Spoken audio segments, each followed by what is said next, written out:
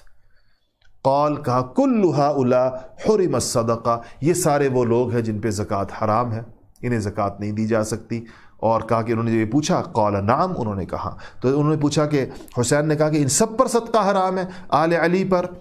آل عقیل پر، آل جعفر پر، آل عباس پر؟ کہا کہ ہاں سب پر. ان کا کیوں صدقہ حرام ہے؟ کیونکہ یہ لوگوں کے ہاں صدقے سے مراد زکوٰۃ ہے، یا صدقے سے مراد صدقات واجبہ یعنی زکوٰۃ،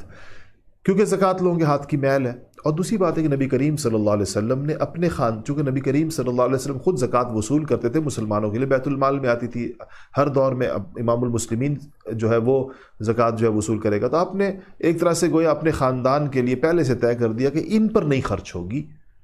یہ اور مسلمانوں کے مصارف پر اور غریب مسلمانوں کو ملے گی. یہ غریب بھی ہوں تو ان کو نہیں ملے گی، تو ان کو جو ہے مسلمان عطیے دیں گے، مسلمان ہدیے دیں گے. آل رسول ہیں، رسول اللہ صلی اللہ علیہ وسلم کی اولاد ہے. اسی وجہ سے یہ جو سادات کا مسئلہ ہے، ہمارے یہاں ان کو سادات کہتے ہیں، عرب دنیا کے اندر شریف کہتے ہیں، مختلف جگہوں کہیں بنو ہاشم کہتے ہیں، کہیں کوئی لقب دیا جاتا ہے. یہ نبی کریم صلی اللہ علیہ وسلم کی اولاد ہے اور خوب پھیلی ہے، جگہ جگہ پہنچی ہے. اور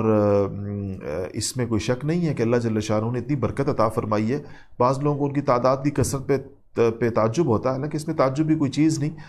برکت ہے اولاد کی. نبی کریم صلی اللہ علیہ وسلم کی اولاد اللہ پاک نے خوب، حسینی سادات ہیں، حسنی سادات ہیں، دونوں ان کے شجرے ان کے پاس محفوظ ہیں. اور جتنے لوگ جو صحیح سادات ہیں ان کو اپنے پورے کی پورے اوپر تک کے شجرے لوگوں کو زبانی یاد ہیں، نہیں تو ان کی کتابوں میں، تاریخی کتابوں میں اس بات کا ذکر موجود ہے، ان کے کون سے آباء و اجداد کہاں سے چلتے ہوئے اس خطے میں آئے، یہاں آئے، ہندوستان آئے، دوسری جگہوں پر آئے. ان پر صدقہ یعنی صدقات واجبہ یعنی زکوٰۃ جو ہے وہ ان کو نہیں دی جاتی. اور اگرچہ بعض علماء کی رائے یہ ہے کہ اس زمانے میں بیت المال میں ان کا 5واں حصہ تھا، خمس تھا. وَعَلَمُوا أَنَّمَا، وہ جس قرآن شریف میں آتا ہے للہ ولرسولہ، جو اللہ اور اس کے رسول کے لیے جو خمس تھا وہ فَأَنَّ لِلَّهِ وَلِرَسُولِهِ، وہ سادات کے پاس آیا کرتا تھا. تو ان کے لیے بیت المال میں ایک حصہ متعین تھا، غنیمت کا 5واں حصہ ان کو ملتا تھا. اب نہ بیت المال رہے نہ پانچواں حصہ رہا۔ بعض علماء کی رائے یہ ہے، اگرچہ اس میں فتویٰ نہیں ہے لیکن ان کی رائے یہ ہے کہ اب ان کو جو زکوٰۃ نہ ملنے کی وجہ تھی وہ ان کا تو خمس تھا، وہ تو ملتا نہیں ہے ہی نہیں، کہیں بیت المال نہیں ہے، تو اب یہ بیچارے غریب سادات کیا کریں؟ لوگ ان کو زکوٰۃ بھی نہیں دیتے، عطیہ میں سے کوئی دیتا ہے کوئی نہیں دیتا، تو اسی لیے ان کے لیے ایک الگ سے نظام ہونا چاہیے، الگ فنڈ ہونا چاہیے۔ ہم نے بھی جب یہ ریلیف کا کام شروع کیا، لاک ڈاؤن ریلیف کا پاکستان میں، تو ہم نے سادات کا فنڈ الگ قائم کیا اور ہم نے اس میں کہا کہ اس میں زکوٰۃ مت بھیجیں، اس میں صرف عطیہ بھیجیں، ہدیہ بھیجیں، حضور کے اولاد کو جب بندہ دے تو عطیہ دے۔ اور سچی بات یہ ہے کہ ہم بڑے حیران ہوئے کہ لوگوں نے اس میں بڑے زور و ہم نے اور بھی فنڈ قائم کیے، سب سے زیادہ جو ڈونیشنز آئیں وہ سادات کے فنڈ میں آئیں، لوگوں نے اس کو دیا بغیر نان زکوٰۃ اس کے اندر دی، اس شوق کے اندر کہ یہ حضور اکرم صلی اللہ علیہ وسلم کی اولاد ہے۔ تو یہ مجھے بڑے بڑے علماء کے فون آئے، بڑے بڑے حضرات کے، انہوں نے مجھے کہا یہ پہلی دفعہ ایسے ہوا ہے پاکستان کی چیریٹی ہسٹری کے اندر، پہلی دفعہ ایسے ہوا ہے کہ اس طرح سادات کا الگ فنڈ قائم کیا گیا، اور بہت انہوں نے خوشی کا اظہار کیا۔ اور خیر المدارس ملتان کے استاذ الحدیث حضرت مولانا عابد صاحب دامت برکاتہم نے اور بہت سے حضرات نے فون کیے، تو انہوں نے کہا کہ اس کو آپ پورا سال چلائیں، یہ صرف اس لاک ڈاؤن ریلیف میں نہ رکھیں، پورا سال سادات کا آپ کے پاس ایک نظام ہو، اور یہ بہت بڑا نمونہ ہے لوگوں کے لیے کہ لوگ اس کے اوپر اس طریقے کے ساتھ، ان کی باعزت طریقے کے ساتھ، جس طرح اس خاندان کے شائن شان جو ان کے ساتھ مدد کرنی چاہیے اس طریقے۔ بعض لوگوں کو اللہ نے بڑا ذوق دیا ہے، وہ بہت سادات کے بارے میں ان کا دل وہ ہوتا ہے، بھائی یہ سوچ کر کے یہ حضور کی اولاد ہیں، ان کے ساتھ ہم کوئی خیر کریں گے، ایسے جیسے کل حضور کے سامنے جب ہم جائیں گے تو ہمیں یہ وہ ہو کہ یہ وہ لوگ ہیں جنہوں نے حضور کی اولاد کے ساتھ خیر خائی کی۔ بعض لوگوں کو اس کا اللہ نے بڑا جذبہ دیا ہے، انشاءاللہ ہمارا ارادہ ہے کہ ہم اس کو پورا سال کچھ نہ کوئی نظام انشاءاللہ رکھیں گے، اللہ اس کی توفیق عطا فرمائے۔ اچھا جی، اگلی حدیث ہے، عن عمران بن حسین قال بعث رسول اللہ صلی اللہ علیہ وسلم جیشا، نبی کریم صلی اللہ علیہ وسلم نے ایک لشکر بھیجا، واستعمل علیہم علی بن ابی طالب فمضى في السریہ، تو کہتے ہیں کہ جب وہ وہاں مقرر کیا، وہ اس لشکر کے اندر گئے، اور جب وہ وہاں پہنچے تو ان کا فمضى، یہ حدیث ہے بخاری شریف کی روایت نمبر، ترمذی کی روایت نمبر 3712، تو واستعمل علیہم علی بن ابی طالب فمضى في السریہ، اور علی کو امیر کیا، تو وہاں انہوں نے فاصاب جاریہ، وہاں پر ان کو ایک لانڈی ملی، اس مسئلے پر کچھ اختلاف پیدا ہوا، وتعاقد اربعۃ من اصحاب الرسول صلی اللہ علیہ وسلم فقالوا اذا لقینا رسول اللہ صلی اللہ علیہ وسلم اخبرناہ بما صنع علی، اس لانڈی کی تقسیم پر اختلاف ہوا کہ وہ کس کو ملنی چاہیے تھی پہلے یا نہیں، تو کہا کہ اس پر ان حضرات نے کہا، لوگوں نے نکیر کی، اور 4 صحابہ نے طے کیا کہ وہ جب نبی کریم صلی اللہ علیہ وسلم سے ملیں گے تو ہم نے حضرت علی کی شکایت لگائیں گے۔ تو کہتے ہیں کہ وکان المسلمون اذا رجعوا من السفر بدأوا برسول اللہ صلی اللہ علیہ وسلم فسلموا علیہ ثم انصرفوا الى رحالہم، تو کہا کہ جب یہ لوگ مسلمان جب سفر سے لوٹتے تھے تو سب سے پہلے نبی کریم صلی اللہ علیہ وسلم کے پاس حاضر ہوتے تھے، ایک ادب کا تقاضا تھا، ان سے ملتے، آپ کو سلام کرتے، پھر اپنے گھروں کو جاتے۔ تو جب یہ سریہ واپس آیا تو سلموا علی النبی صلی اللہ علیہ وسلم، تو حضور کو سلام کیا، فقام احد الاربعہ، تو ان میں سے کھڑے ہوئے کہا کہ یا رسول اللہ الم تر الی علی بن ابی طالب صنع کذا و کذا، تو اس کے بعد کہا کہ انہوں نے کہا کہ اس طرح حضرت علی کی شکایت لگائی، فاعرض عنہ، حضور صلی اللہ علیہ وسلم نے اعراض فرمایا، کہا کہ ثم قام الثانی، دوسرے کھڑے ہوئے، انہوں نے کہا تو فاعرض عنہ، حضور نے ان سے بھی اعراض فرمایا، ثم قام الثالث مثل مقالتی، تیسرے کھڑے ہوئے، انہوں نے شکایت لگائی، فاعرض، حضور نے ان سے بھی اعراض فرمایا، ثم قام الرابع، چوتھے کھڑے ہوئے، مثل ما قالوا، انہوں نے بھی کہا، تو فاقبل رسول اللہ صلی اللہ علیہ وسلم والغضب يعرف في وجهه، کہا کہ نبی کریم صلی اللہ علیہ وسلم متوجہ تو آپ کے چہرے پر غصے اور غضب کے آثار تھے۔ چوتھے صاحب نے جب بات کی، کہا ما تريدون من علی، تم لوگ علی سے کیا چاہتے ہو، ما تريدون من علی، تم لوگ علی سے کیا چاہتے ہو، ما تريدون من علی، تم علی سے کیا چاہتے ہو، ان علی منی وانا منہ، علی مجھ سے ہیں اور میں علی سے ہوں، وہو ولی کل مؤمن بعدی، اور علی میرے بعد ہر مومن کا جو میرے بعد آئے گا، علی اس کا دوست ہے، علی اس کا ولی ہے۔ ولی مولا ایک ہی معنی میں استعمال ہو. تو علی میرے بعد آنے والے ہر مومن کا ولی ہوگا، یعنی جو بندہ مومن ہے اس کے دل میں علی کی شکایت نہیں پیدا ہوگی. حضور نے سخت تنبیہ فرمائی، جس پر ان سارے حضرات نے حضور اکرم صلی اللہ علیہ وسلم سے معذرت کی. ظاہر بات ہے ایک سفر میں، ایک لشکر میں آپس میں کوئی بات ہو سکتی ہے، لیکن حضور اکرم ان حضرات نے پھر حضور اکرم صلی اللہ علیہ وسلم نے اس شکایت کو، اس کا مطلب ہے کہ حضرت علی رضی اللہ تعالیٰ نے جو کچھ وہاں پر معاملہ ہوا تھا اس میں علی رضی اللہ تعالیٰ حق بجانب تھے، وہ حق بجانب تھے. یہ حضرات کو غلط فہمی تھی تو نبی کریم صلی اللہ علیہ وسلم نے ان کی غلط فہمی کو رفع کیا. اچھا جی، ایک اور حدیث ہے 160 عن علی قال، حضرت علی رضی اللہ تعالیٰ اس کو روایت کرتے ہیں، قال رسول اللہ صلی اللہ علیہ وسلم رحم اللہ ابا بکر زوجنی ابنتہ. کہتے ہیں حضرت علی فرماتے ہیں کہ رسول اللہ صلی اللہ علیہ وسلم نے فرمایا اللہ ابو بکر پر رحم فرمائے، انہوں نے اپنی بیٹی کی مجھ سے شادی کی، انہوں نے اپنی بیٹی کی مجھ سے شادی کی. وحملنی الی دار الہجرہ، اور مجھے مدینہ لے کر آئے. دار الہجرہ سے مراد مدینہ. مجھے حملنی کا مطلب مجھے اٹھا کر لائے، گویا مجھے لے کر آئے مدینہ شریف. واعتق بلالا من مالی، اور اپنے مال میں سے بلال کو آزاد کیا. تین باتیں ابو بکر کی کہی کہ مجھے اپنی بیٹی دی، اور مجھے مدینہ لائے، ہجرت کرائی مجھے، اور نمبر 3 یہ کہ اپنے مال میں سے بلال کو آزاد کیا. پھر کہا کہ رحم اللہ عمر، اللہ عمر پر رحم فرمائے. یقول الحق، حق بولتا ہے. وَإِن كَانَ مُرًّا، اور چاہے کتنا کڑوا کیوں نہ ہو، بات حق کی کرتا ہے چاہے جتنا کڑوا کتنا اور کہا کہ وَإِن كَانَ تَرَكَهُ الْحَقُّ وَمَا لَهُ صَدِيقٌ، کہا کہ اس حق گوئی نے اس بیچارے کو تنہا کر دیا، چونکہ اتنا حق گو ہے کہ بغیر کسی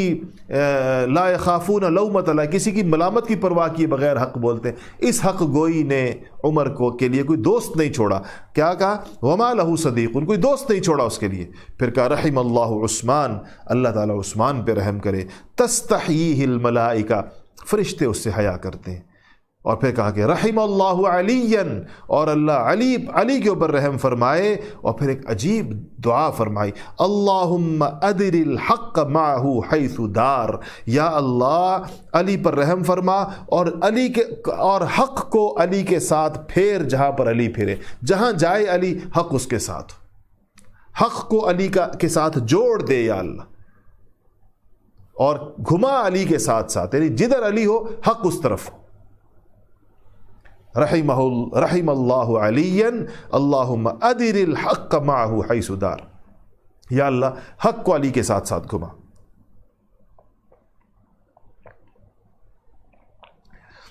اچھا جی، اگلی حدیث 161 آنا ابن بریدہ. حضرت ابن بریدہ عن ابی، اپنے والد سے روایت کرتے ہیں، قال رسول اللہ صلی اللہ علیہ وسلم، کہ میرے والد بریدہ کہا کرتے تھے کہ قال رسول اللہ صلی اللہ علیہ وسلم نے فرمایا ان اللہ امرنی بحب اربع، کہ حضور کہتے تھے اللہ تعالیٰ نے مجھے 4 بندوں سے محبت کا حکم فرمایا ہے. بہت بڑی بات ہے، 4 بندوں سے محبت کا حکم فرمایا ہے. وَأَخْبَرَنِي أَنَّهُ يُحِبُّهُمْ، اور یہ بھی بتایا ہے مجھے اللہ نے کہ ان 4 سے میں بھی محبت کرتا ہوں. اللہ نے کہا ہے میں محبت کرتا ہوں ان 4 سے، آپ بھی محبت کیجئے ان 4 سے. کون ہیں وہ 4؟ قیلا، تو وہ کہتے ہیں کہ پوچھا کہ یا رسول اللہ سمِّہم لنا، یا رسول اللہ نام تو بتا دیجئے ان کے، وہ کون ہیں 4؟ قال، آپ نے فرمایا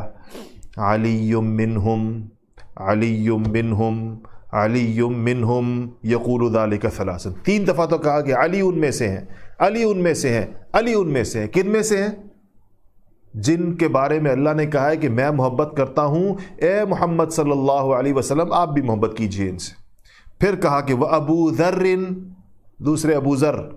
تیسرے والمقداد، مقداد ابن اسود. چوتھے وہ سلمان فارسی. علی، ابو ذر، مقداد، سلمان فارسی. کہا کہ یہ امرنی بحبہم، اللہ تعالیٰ نے مجھے ان لوگوں سے محبت کا حکم دیا ہے. وَأَخْبَرَنِي أَنَّهُ يُحِبُّهُمْ، اور مجھے خبر دی ہے کہ میں ان سے محبت کرتا. اللہ نے مجھے خبر دی ہے کہ اللہ ان سے محبت کرتا ہے، کہ میں ان سے محبت کرتا ہوں. اللہ نے یہ کہا ہے اور مجھے بھی کہا ہے تم ان سے محبت کرو. اور ان میں پھر 3 دفعہ کہا علی منہم علی منہم علی منہم، علی ان میں سے ہیں، علی ان میں سے ہیں، علی ان میں سے۔ کتنی اللہ کی طرف سے پیغام ہے، حضور کو حکم ہے۔ اچھا جی، کیا اگلی بات سنیں، حدیث نمبر 162 عن ابن عمر، ترمذی کی روایت 3720۔ ابن عمر فرماتے ہیں آخا رسول اللہ صلی اللہ علیہ وسلم بین اصحابہ، حضور نے مواخات قائم کی نا، مدینہ جا کر ایک کو ایک کا بھائی بنایا، ایک کو ایک کا بھائی، انصاری مہاجر بھائی، کہیں مہاجر بھائی۔ تو فجاء علی تدمع عیناہ، حضور نے علی کو کسی کا نہیں بنایا بھائی، تو کہا علی آئے تدمع عیناہ، آنکھوں سے آنسو ٹپک رہے ہیں، آنکھوں سے آنسو بہ رہے ہیں۔ فقال یا رسول اللہ، کہا کہ یا رسول اللہ آخیت بین اصحابک ولم تآخی بینی و بین احد، آپ نے سب کو ایک دوسرے کا بھائی بنا دیا، مجھے کسی کا بھائی نہیں بنایا آپ نے۔ فقال له رسول اللہ صلی اللہ علیہ وسلم، سنیں جملہ سنیں رسول اللہ کا، فقال له رسول اللہ صلی اللہ علیہ وسلم انت اخی فی الدنیا والآخرہ، علی تو میرا بھائی ہے دنیا اور آخرت میں، تجھے میں نے اس لیے کسی اور کا بھائی نہیں بنایا، تو میرا بھائی ہے، دنیا میں بھی بھائی ہے میرا اور آخرت میں بھی بھائی ہے میرا۔ اس سے بڑی بات کیا ہوگی؟ انت اخی فی الدنیا والآخرہ، علی تو میرا دنیا اور آخرت میں میرا بھائی ہے۔ اگلی روایت عن علی رضی اللہ تعالی عنہ قال قال رسول اللہ صلی اللہ علیہ وسلم، کہا کہ حضور اکرم صلی اللہ علیہ وسلم نے فرمایا انا دار الحکمہ، میں حکمت کا گھر ہوں، حکمت سے مراد علم، حکمت قرآن میں جس آتا ہے، وعلی بابها، اور علی اس کا دروازہ ہے، میں حکمت کا گھر ہوں، انا دار الحکمہ وعلی بابها، علی اس کا باب ہے۔ یہ بھی ترمذی، یہ ساری ترمذی کی روایات چل رہی۔ اچھا جی، ان علی قال، حضرت علی رضی اللہ تعالیٰ عنہ فرماتے ہیں قال لقد عہد الی النبی صلی اللہ علیہ وسلم، کہ نبی کریم صلی اللہ علیہ وسلم مجھ سے فرمایا انہ لا یحبک الا مؤمن، علی تجھ سے جو محبت، تجھ سے مومن محبت کرے گا، تجھ سے صرف مومن ہی محبت کرے گا، ولا یبغضک الا منافق، اور تجھ سے جو بغض رکھے گا، تجھ سے صرف منافق بغض رکھے گا۔ ایک میزان قائم کر دیا رسول اللہ نے، ایک پیمانہ قائم کر دیا کہ مومن کی علامت یہ ہے کہ وہ علی سے محبت کرنے والا ہوگا، منافق کی علامت یہ ہے کہ اس کے دل میں علی کا بغض ہوگا۔ جس کے دل میں علی کا بغض ہے وہ منافق ہے، جس کے دل میں علی کی محبت ہے وہ مومن ہے، یہ فرمایا رسول اللہ صلی اللہ علیہ وسلم۔ اچھا جی، آگے عن انس بن مالک قال، 165 حدیث بخاری ترمذی کی روایت، نمبر جو ہے وہ 3721، عن انس بن مالک قال کان عند النبی صلی اللہ علیہ وسلم طیر، کہتے ایک دفعہ نبی کریم صلی اللہ علیہ وسلم کے پاس کہیں سے کوئی پرندہ آیا کھانے کے لیے، پرندہ کوئی مرغابی کوئی چیز، فقال، آپ نے ایک دعا کی، کہا اللہم ائتنی باحب خلقک الیک، یا اللہ اپنی میرے پاس اس کو، اب آپ کھانے کے لیے بیٹھے نا تو آپ نے عجیب دعا کی، کہا یا اللہ کسی ایسے شخص کو لے آئیے جو تیری مخلوق میں مجھے سب سے زیادہ محبوب ہو، سب سے زیادہ پیارا ہو، یاکل معی ھذا الطیر، جو آ کے میرے ساتھ یہ پرندہ کھائے۔ تو کہتے ہیں کہ آپ نے یہ دعا کی، فجاء علی، حضرت علی آگے، فاکل معہ، اور آپ کے ساتھ کھایا، اتنی آپ کو محبت علی مرتضیٰ سے۔ اچھا جی، اگلی کہا کہ عن البراء، براء ابن عازب کہتے ہیں کہ بعث النبی جیشین، نبی کریم صلی اللہ علیہ وسلم نے 2 لشکر بھیجے، وَأَمَّرَ عَلَىٰ أَحَدِهِمَا عَلِيَّ بْنَ أَبِي طالب، ایک پر علی بن ابی طالب کو امیر مقرر کیا، وَعَلَى الْآخَرِ خالد بن الولید، دوسرے پر خالد بن ولید کو، 2 لشکر، ایک کے امیر علی بن طالب، دوسرے کے امیر خالد بن ولید، جرنیل سپہ سالار مسلمانوں کی تاریخ کی۔ وقال اذا كان القتال فعلی، تو کہا کہ جب لڑائی ہو، جس ٹائم لشکر 2 ہیں لیکن جب لڑائی ہوگی تو علی امیر ہو جائیں گے، تو کہا کہ علی، یعنی لڑائی کے ٹائم میں تو لشکر 1 ہونا چاہیے نا، سفر میں 2 ہوں گے، لڑائی میں علی امیر ہو جائیں گے۔ قال فافتتح علی حصنا فاخذ منه جاریہ،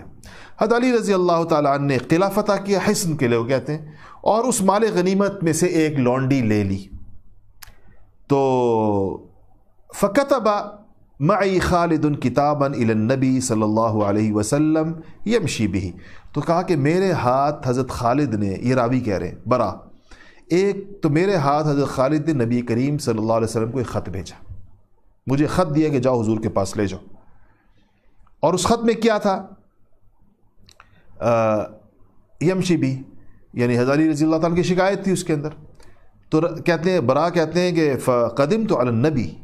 میں حضور کے پاس آیا ان کا خط لے کر، حضرت خالد بن ولید کا. تو فقرأ الکتاب، حضور نے پڑھا خط، تو کہا کہ کیا ہوا؟ فتغیر لونہ، نبی کریم صلی اللہ علیہ وسلم کا رنگ مبارک بدل گیا. تو کہا کہ ما ترى فی رجل یحب اللہ ورسولہ ویحبہ اللہ ورسولہ، کہا کہ تم اس ایسے شخص کے سلسلے میں تم کیا چاہتے ہو، اس شخص کے بارے میں جو اللہ اور اس کے رسول سے محبت کرتا ہے اور اللہ اور اس کے رسول اس سے محبت کرتے ہیں،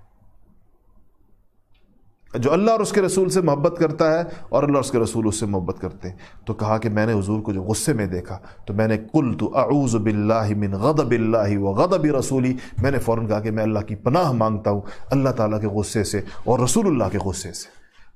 وانما انا رسول، کہا کہ میں تو صرف قاصد ہوں، یہ میری بات نہیں یا رسول اللہ. برا نے فوراً اپنے آپ کو باہر کیا معاملے سے،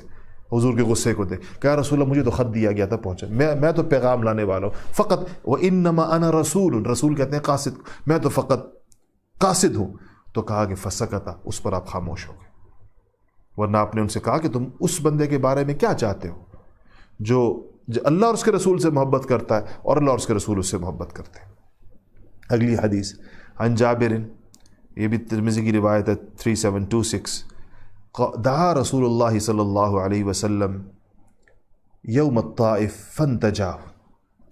کہا کہ دعا رسول اللہ صلی اللہ علیہ وسلم علیًا یوم الطائف فانتجاہ، کہا غزوہ طائف کے دن نبی کریم صلی اللہ علیہ وسلم علی کو بلایا، دعا بلایا حضور نے، کس کو؟ علیًا. فانتجاہ، اور ان سے کچھ سرگوشی کے انداز میں حضور باتیں کرتے رہے علی سے.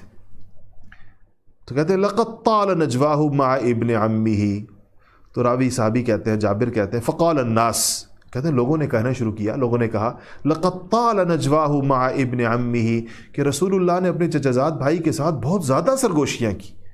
حضور اکرم صلی اللہ بڑی دیر تک سرگوشیاں فرمائیں، بڑی دیر تک باتیں فرمائیں. تو جب حضور کو پتہ چلا لوگ یہ کہہ رہے ہیں کہ فقال رسول اللہ صلی اللہ علیہ وسلم من تجیتہ ولکن اللہ انتجاہ، کہا کہ میں نے سرگوشیاں نہیں کی، اللہ نے سرگوشیاں کی ان کے ساتھ. میں نے سرگوشی نہیں کی، اللہ نے ان سے سرگوشی کی ہے. کیا مطلب اس بات کا؟ کہ گویا کہ اللہ کا کوئی پیغام تھا، اللہ کی طرف سے کوئی بات تھی، اللہ کی کوئی باتیں تھیں جو حضور حضرت علی کو کر رہے تھے، الگ سے کر رہے تھے. آپ نصیحت فرماتے تھے، جیسے آپ نے کل پڑھا عثمان غنی کے ساتھ الگ سے باتیں کی، مختلف الگ سے باتیں کی.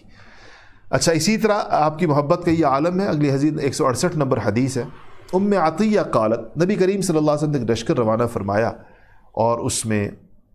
ام عطیہ یہ حدیث بیان کرتی ہیں بعث النبی صلی اللہ علیہ وسلم جیشن، حضور اکرم صلی اللہ علیہ وسلم نے ایک لشکر روانہ فرمایا، فیہم علی، اس لشکر میں علی بھی تھے. قالت فسمعت النبی صلی اللہ علیہ وسلم، تو ام عطیہ کہتی میں نے حضور کو سنا،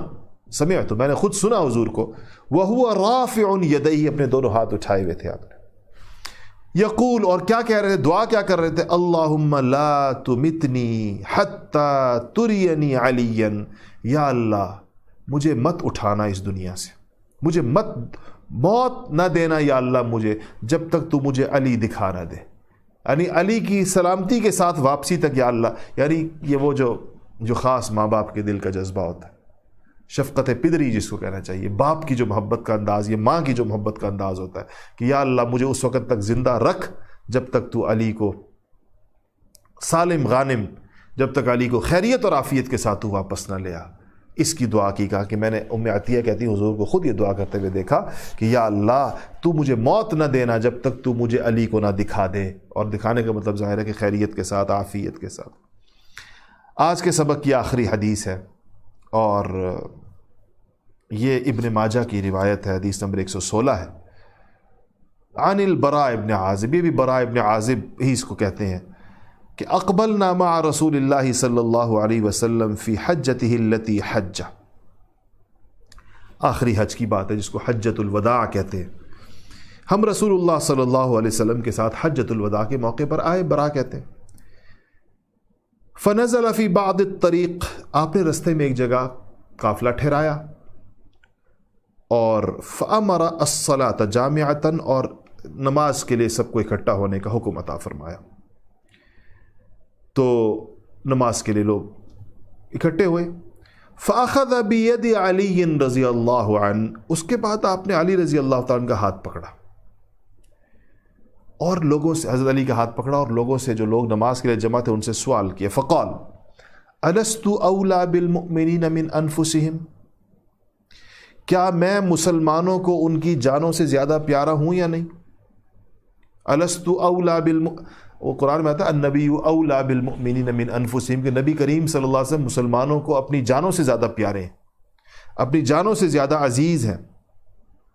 اپنی جانوں سے بھی زیادہ مسلمان اپنے اوپر اپنی جان سے زیادہ نبی کا حق سمجھتے ہیں.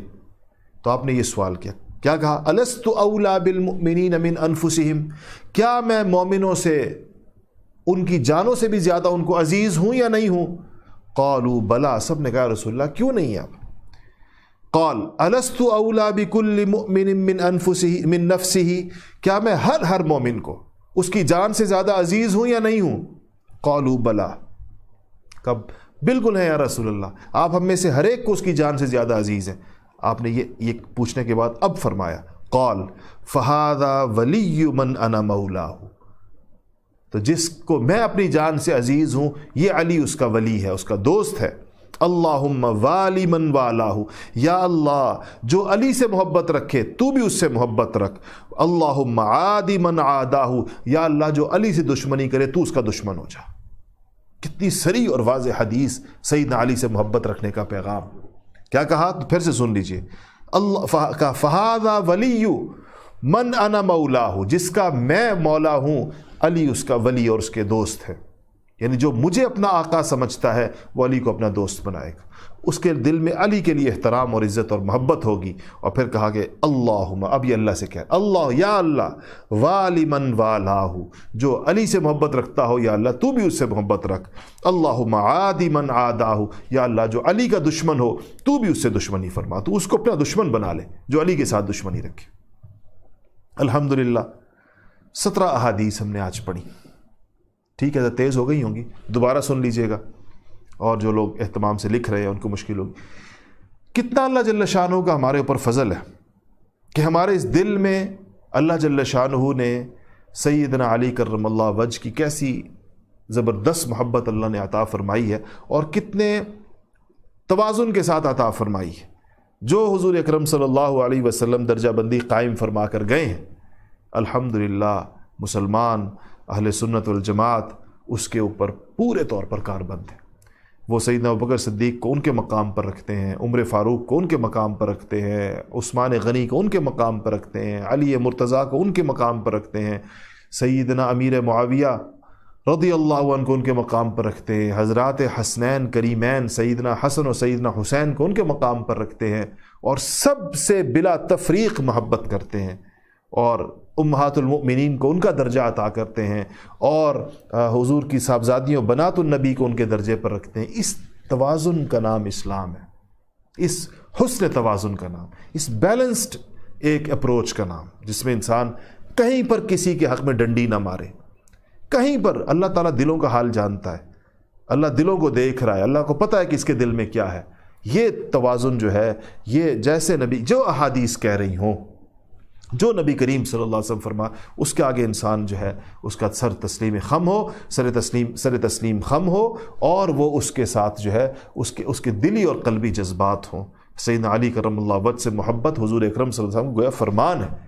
اور اس کو حضور کا حکم اور امر سمجھ کر مسلمانوں کے دلوں میں ان کی ایک محبت ہے. ان کے نام رکھے جاتے ہیں، لوگ علی نام رکھتے ہیں، حیدر نام رکھتے ہیں، اور ان کو جو اور القاب دیے گئے ہیں نبی کریم صلی اللہ علیہ وسلم کی جانب سے، ان القاب، آپ کو لقب ابو تراب، آپ نے مٹی کے اندر ایک دفعہ تھے تو لیٹے ہوئے تھے، تو حضور نے ان کی مٹی خود اپنے ہاتھوں سے جھاڑی اور کہا کہ اے ابو تراب. ابو تراب مٹی کو کہتے ہیں، اے وہ شخص جس نے مٹی میں اپنے اوپر لگا دی ہو، تو محبت سے یہ فرمایا اور خود اپنے ہاتھوں سے ان کی مٹی کو، حضرت علی مرتضیٰ کے جسم پر لگی ہوئی مٹی کو رسول اللہ صلی اللہ علیہ وسلم نے اپنے ہاتھوں سے جھاڑا۔ تو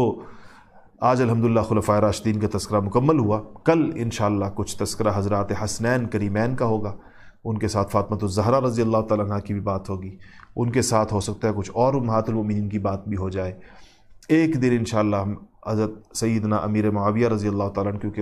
ان کو بہت زیادہ نشانہ بنایا جاتا ہے اور ان کی بہت گستاخی ہوتی ہے، اور اس لیے ان کے فضائل پر بھی جو احادیث آئی ہیں اس پر بھی انشاءاللہ بات ہوگی۔ دن ہمارے پاس اب غالباً رہ گئے ہیں، آج ہمارا 22واں سبق تھا تو ہمارے پاس 3 دن رہ گئے۔ اچھا، 3 دنوں کے لیے ایک چیز جس میں آپ کا مشورہ چاہیے ہوگا، وقت پورا ہو گیا، وہ یہ ہے کہ ہم اب تو چونکہ پاکستان میں یہ ہمارا وقت 9 بجے کا ہے اور یہ عشاء کی نماز کے فوراً بعد کا وقت ہوتا ہے، تو کل جو ہے تراویح کا امکان ہے اور پرسوں انشاءاللہ بالیقین ہے، اگر کل نہ ہوئی تو پرسوں تو ہے ہی ہے، اور اس کے بعد تو ہمارے 3 دن کا سبق باقی ہے جو کہ اس وقت پر کرنا ہمارے لیے ممکن نہیں ہوگا، کیونکہ تراویح کا وقت کل، یعنی تراویح نہ بھی ہوئی لیکن ہم مسجد میں رہیں گے، تراویح کا انتظار کریں گے۔ تو اب یہ 3 دن کے لیے ہمیں اس سبق کا وقت بدلنا ہے، اور دن خیال یہ ہے کہ اس کو دن میں لے جائیں پاکستانی وقت کے مطابق، دوپہر 12 بجے سے لے کر 1 بجے کے درمیان۔ تو اگر یہ وقت آپ لوگوں کو سوٹ کرتا ہے تو ٹھیک ہے، اور اگر نہ سوٹ کرتا ہو تو اس کی صورت وہی ہوگی کہ ہم 12 سے 1 تک سبق پڑھ لیں، اور اس کے بعد جو ہے وہ ویب سائٹ وہ اس پر یوٹیوب پر اویلیبل رہے، اور آپ اپنے اوقات کے مطابق امریکہ والے، آسٹریلیا والے، یو کے والے، اسکینڈینیوین ممالک کے لوگ، جن کو جو وقت سوٹ کرتا ہے اس کے مطابق وہ اس کو دیکھ لیں۔ ایک صورت یہ ہمارے لیے زیادہ آسان کی صورت ہے، ورنہ کوئی اور وقت اگر آپ کے ذہن میں جس میں آپ لائیو دیکھنا چاہتے ہو، ریکارڈنگ اور لائیو کے جذبات میں تھوڑا سا فرق ہوتا ہے، تو وہ آپ لوگ اپنے وہ جو میں نے آپ کو فون نمبر دیا اس پر آپ لوگ اپنے مشورے دے سکتے ہیں، جس میں پاکستان اور پوری دنیا کے لوگوں کے لیے